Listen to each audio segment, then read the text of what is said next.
Serial में आने वाला है एक नया पूरी फैमिली को ब्लेम करती है। यह कहती है कि वो आपको पता ही चल गया था, आपने हमें क्यों नहीं बताया। तभी डॉक्टर के पास इनको लेके जाते और आपने जो भी किया है सरासर गलत किया है। तभी कहती यह कहती को थोड़ी भी शर्म नहीं आने पर चूसी अपनी ही बेटे का सुहाग उजाड़ दी और आपकी बेटी आपकी वजह से ही अब आर्यन की विधवा बन के घूमेगी। तभी अनुपमा काफी चौंक जाती है। यह कहती है कि मैंने कुछ भी नहीं किया, बल्कि आर्यन ने मेरे से वादा मांगा मैं किसी को कुछ भी ना बताऊं और वह शादी के बाद पूरी फैमिली को सब कुछ बता दे। तभी वसुंधरा ये कहती है ये सब आपकी वजह से हुआ है, आप लोग भी कुछ भी हो। वैसे तो आप यह चीज भी करनी है जो चीज करनी नहीं चाहिए। हमारी प्रार्थना और हमारी जमाई शादी क्या करवाने के आप पीछे पड़े हुए थे और इतनी बड़ी बात आपने हमसे बताई भी नहीं।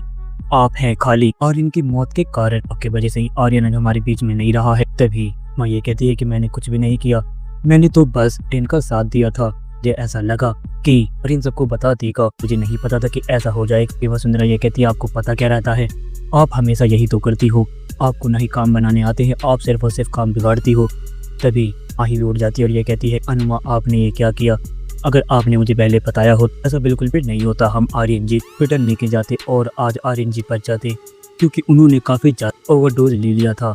तभी राही अनुपमा के पास जाती है और ये कहती है कि क्यों मम्मी, क्यों से ही हर बार गलती क्यों होती है और आप मेरी फैमिली के बीच में इतनी ज्यादा क्यों घुस गई हो। के वजह से आज देखो कि जिंदगी पूरी तरह से खराब हो चुकी है। जैसे लड़की की हाथ की मेहंदी तक नहीं छूटी है, उसके पति का देहांत हो चुका है। आपको समझ में आ रहा है मम्मी। अनुपमा माही की ओर देखती है, माही को रोता हुआ देख पूरी तरह से टूट जाती और तभी ये कहती है अनुपमा ऐसे गलती हो गई, राही प्लीज तू तो कम से कम समझ सकती है।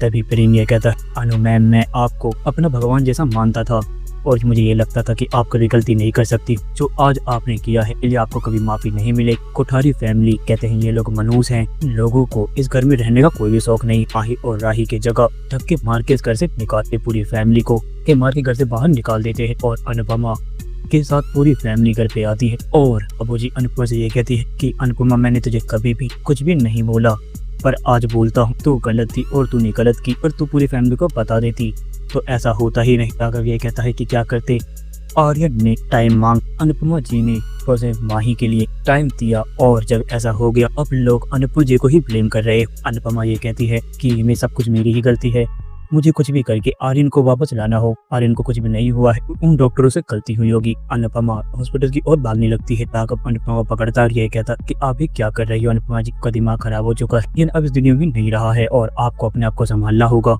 तभी वह ये कहती है कि चाहे कुछ भी हो जाए अपनी माही की जिंदगी खराब नहीं होने दूंगी और मेरी माही बिल्कुल सही सलामत उसे वापस ला के रहूंगी। तभी अनुपमा को कुछ लड़के बताते हैं कि आर्यन को कुछ भी नहीं हुआ। आर्यन पूरी देखते ठीक है। अनुपमा ये कहती है कि कहाँ है वो आर्यन, इसे आप मुझे वहाँ ले चलो। आर्यन को ना बताने के कारण व्यक्ति अनुपमा से उल्टे सीधे काम करवाने लगते हैं और अनुपमा अपने होश में न होने के कारण कुछ करने को तैयार भी हो जाती है। जब उनकी बातें मानने लगती और उनके पास जाने के लिए इतनी देर से पागल हो जाती है, मुझे भी नहीं आता कर क्या रही है। और दोस्तों क्या होगा आने वाले एपिसोड तो अपनी कमेंट बॉक्स में राय हमें जरूर बताएं। अगर आपको ये वीडियो पसंद आई हो तो आप इस वीडियो को लाइक करें, हमारे चैनल सब्सक्राइब करना ना भूलते हैं। आपसे अगले वीडियो में जब तक के लिए राधे राधे, जय श्री राम।